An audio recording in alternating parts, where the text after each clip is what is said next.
Jerry breaks the game. Gerardo rompe el juego. Welcome to Jerry Breaks the Game. I'm comedian Jerry Rocha, and today I'm going to talk Bloodborne. This was the second game of Hidetaka Miyazaki's that I'd ever played. Miyazaki is known for making games that challenge players. Some would say frustrate. Some would say his games are the source of every broken controller ever. I dodged. Bullshit. I dodged.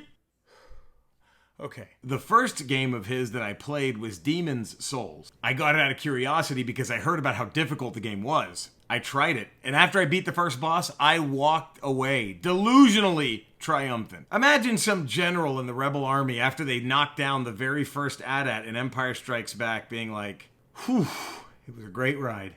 I'm going to go ahead and get in my speeder and get on out of here. Wow, huh? We did it. No long faces today, everybody. Champions. I had never played any of his follow-up Dark Souls games, and I really don't know why. Okay, I know why. I was scared. I heard that Dark Souls were also from Miyazaki and they maintained the difficulty of the Demon's Souls game, so I didn't bother. I was content with my Demon's Souls run. I had gotten used to modern video games and how they forgave the players more than they punished them. I had forgotten all about the hours I spent on Rygar, Mega Man 1 and 2, Ninja Gaiden. I'd gone soft. I was like that guy who gets his first significant other and is immediately whipped into never hanging out with his old friends ever again. Well, no, I can hang out. It's up to her. I think the Dark Souls games represented a return to a life that I'd left behind. A life I was a little scared of. They were like the video game version of that one time I was 7 years old at a water park and saw a 14-year-old kid with a mullet and was instantly afraid of him. Didn't want to get near him, didn't want to make eye contact. Forget the fact that that dude's life probably peaked 3 years later when he was frying mozzarella sticks at a miniature golf course. In the moment, I was scared. And those Dark Souls games weren't even as hard as the NES games that I'd mentioned. And yet I still felt like I had done my last score and got away when it came to difficult video games. I felt like Val Kilmer's character in Heat. I got away and I wanted to stay away. But I had just beaten yet another Lego game. Oh, what a delight. And the blood pressure is A-okay. And there was a void of nothing to play. So I'm at my local GameStop looking for something new, and a dude there will not stop talking about Bloodborne. I remember hearing the game was great, but not much else, and then I remembered, this is a really hard one, isn't it? Then I looked at that game I was holding with complete dread. I was like the wife in Manos, The Hands of Fate when she sees the house. Oh, Mike, I don't know. But the dude wouldn't stop pushing the game. He was like Mike in Manos, The Hands of Fate. What'll it be, Torgo? You gonna play the game or not? In or out? Then my mouth started going before my mind could stop it. And I was like, this is the one that's supposed to be really hard, isn't it? Then the dude even got more excited. He was like, yeah, that's what makes it great. You aren't scared, are you? Because I'll go fuck your girlfriend if you're scared. What could I do? I was on the spot. Like Marty McFly being called chicken, I had no other move. So I picked up the game. And the guy wasn't exactly inside the GameStop. He was in the gutter right outside the GameStop dressed up like a clown. So come on, they're not all evil and creepy. When I started playing Bloodborne, I instantly fell in love with the gothic horror setting. You're in some town that had been doing blood experiments on its citizens. But they tinkered too much and mutated most of the population. Because the blood they were using were from some ancient celestial god thingies. And I know what you're all thinking right now. Yes, the Bloodborne people probably owe the makers of Runaway Bride a whole lot of money for that plot. I've never seen Runaway Bride, but my uncle, who's heavily addicted to pills, explained the plot to me one night at 2 a.m. That's pretty much the same. Your character shows up into town for medical help, then gets put to sleep by the most, no fucking way I'm going in there if that guy's my doctor, looking dude. Then wakes up in a dream nightmare realm of the town and tries to escape while hopefully getting rid of all the cursed citizens and the celestial god thingies. I mean, your character also seems to have a very winnable malpractice suit on their hands as well. No, let me tell you, I'm just going in there to get these hemorrhoids looked at, then the next thing you know, I'm talking to some fucked up doll looking thing, and I'm fighting some giant fucking squid. And the whole time, the doctor's making eyes at my wife. I swear to Christ, I'm never going in there again, and if I see that piece of shit doctor, he better hope I don't fucking smack him right in the fucking face. It's very much a game in the vein of an H.P. Lovecraft story, but thankfully, no one in this game has casually named their pet after a racial slur. Side note, I don't give a shit what anyone says. I guarantee you his full name is Harry Poon Lovecraft. Let's talk about the difficulty. Yes, it's tough. And Any enemy can easily kill you. You're often outnumbered, and a lot of times these assholes will just jump out of nowhere and sneak attack you. And those are just the basic enemies. Every enemy you defeat in the game, from birds to bosses, drop what are called blood echoes, which serve as the currency in the game. You use them to upgrade your character, upgrade weapons, all that good shit. But let's say you have 10,000 blood echoes, and then you get killed, that number goes immediately to 0. Now, you can go back and try to find where you were when you died, and if you can make it, you can grab all those blood echoes all over again, which will then add to whatever blood echoes you got on the way. But if you die on the way to get those 10,000, before you get to those 10,000 are gone, and you're starting off with 0 all over again. I'm sure those kind of moments really hit home with married dudes who got busted with other families. I lost everything. Again. And yeah, blood echoes are a very uncommon form of currency. Well, darling, I want to get something for the kids too, but we don't have enough fetuses to afford that koozie. It is frustrating, but if you're patient, during each encounter, you'll be fine. You'll be fine. I did not have said patience. It took me about 45 playthroughs to realize you're not supposed to go full-on Rocky 3 on these enemies and start launching haymaker after haymaker. Oh, you're fucking toast, bozo. Time to... Shit. It also took me about a month to figure out just what the hell was going on in the story. And let's talk about that story. Oh! Spoilers. The game slowly reveals the plot and the story as you play it, and at first I was completely out on that type of storytelling. Enough games!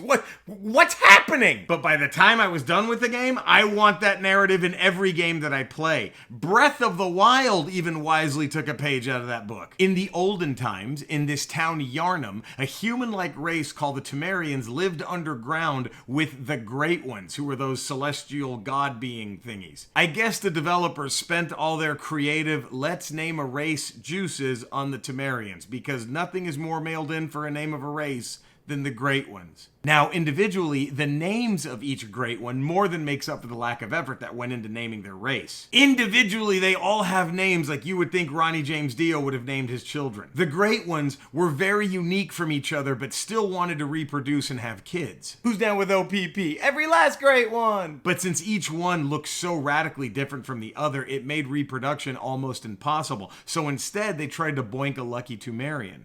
Uh-huh.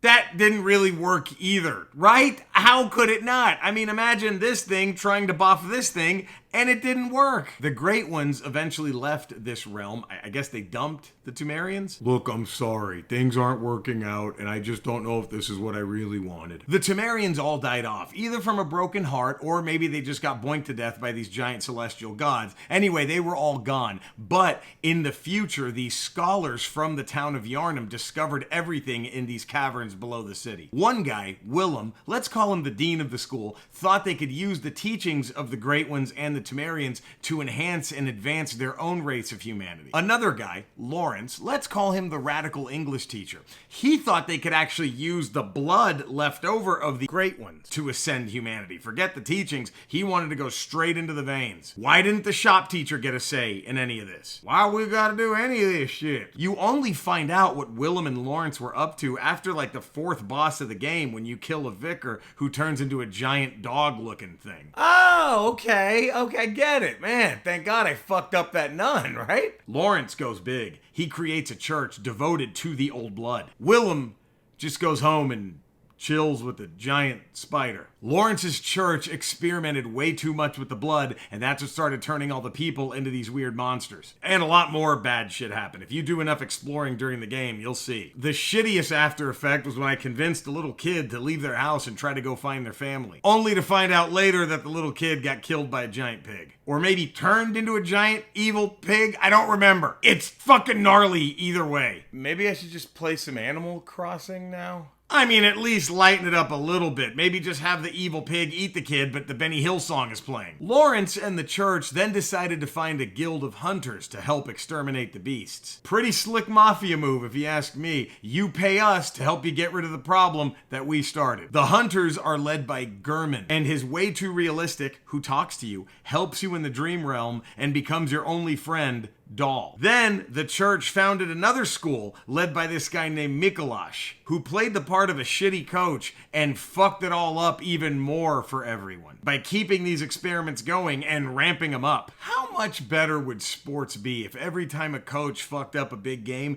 they had to walk around wearing this giant cage helmet that Mikolash does? And then you win a game, then you take it off. So you, the main character, has to go kill all this shit. From other hunters who have gone crazy, to the assholes responsible, to even a great one who, like Crisscross, missed the bus and stayed behind in Yarnum when everyone else bailed. To the dead nanny of a dead baby? That came from a attempted union between a great one and a Temerian. Can I just jump on one fucking turtle? Please. Bloodborne is an incredibly well-made game that is able to suck you into this depressing as shit story. I still can't believe I got that kid killed. You know what? I'm not even gonna touch Baby Bowser. That's fine. You can do whatever you want, buddy. When you finish it all, there are 3 different endings too. In the first one, Gurman thanks you for your service, then beheads you, which takes you out of the dream world and lets the main character just go back home and do their fantasy football draft. Before the first pick is up, oh boy, let me tell you, did I just see some shit. In the second ending, a great one called Moon Presence, clearly the Grateful Dead fan of the great ones, chooses you to be the next Gurman. And you live out your days in that house where Gurman lived that also served as like a little hub for the character during the game. And you're in a wheelchair like Gurman was, and that doll is just kind of pushing you around, taking care of you, probably cleaning out your mess bag.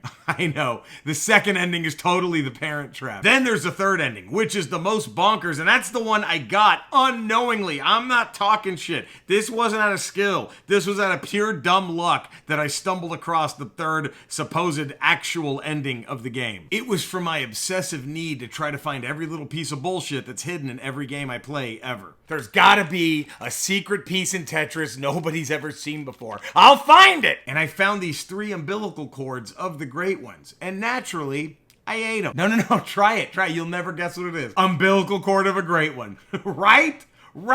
That unlocked the true final ending, which is a boss battle against Moon Presence. Whoa, Moon Presence doesn't dig this vibe at all, man. And after you defeat Moon Presence, you become the fetus of a great one. And then the doll raises you like a mom. Yay? You get the ascension that all these other dopes in the game, like Lawrence and Willem, were trying to get. And the way you accomplished it was just by eating 3 nasty-ass umbilical cords and fucking up Moon Presence. You ain't gotta like me. You just mad because I tell it how it is and you tell it how it might be. When the game was all over, it really brought me back to those NES and SNES days of actually feeling accomplished when you beat a game. And it was a pretty damn good weird fiction story as well. And that difficulty that had me so scared to play the game before I even started it, the game is so good that you don't even actually feel it. You quickly learn to adapt to each encounter. I mean, don't get me wrong, there are still several fuck off moments. But truly, I felt stupid to have ever been intimidated by it. It rekindled my love for a challenge to go along with the story of the game I'm playing. I play everything on hard mode now. As long as I know how to eat umbilical cords, I know I'll stay alive. Thank you for watching Jerry Breaks the Game with me, comedian Jerry Rocha. If you enjoyed this, and I hope you did, please subscribe. Please hit that little bell so you're notified every time a video comes out. Spread the word.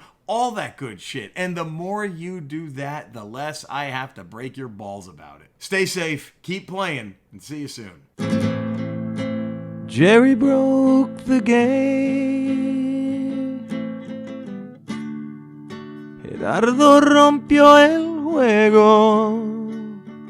La da da, la da da.